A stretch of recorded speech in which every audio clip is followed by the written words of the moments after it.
लेकिन आप इतनी मेहनत करके लोगों को घर जैसा खाना खिला रहे हो, तो इससे बढ़िया बात क्या हो सकती है। और मैं चाहता हूँ कि आप बहुत तरक्की करो। ये लो।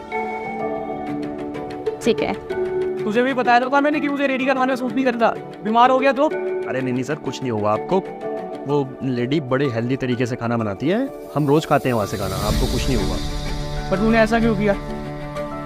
सर बस आपको ये समझाने के लिए कि ज़रूरी नहीं है कि रेडी का खाना बुरा ही होगा और रेस्टोरेंट का खाना अच्छा ही होगा। हो सकता है सर कोई रेडी वाला हेल्दी तरीके से भी खाना बनाता हो, तो होने को कुछ भी हो सकता है। और सर मैं गारंटी लेता हूँ क्योंकि हम लोग रोज़ वहाँ से खाना खाते हैं, तो खाना बड़ा हेल्दी है और बड़ा टेस्टी भी था, जैसा आपको भी लगा ही। तो इसलिए बस ये सिर्फ आपको समझाने के लिए मैंने ऐसा किया। मेरा तरीका शायद थोड़ा गलत था, जिसके लिए मैं सॉरी बोलता हूँ सर। अरे अरे अरे, ये इतनी बड़ी कंपनी के मालिक साहब रेडी का खाना क्यों खा रहे हैं भाई? कंपनी में काले बादल वादल छा गए हैं क्या?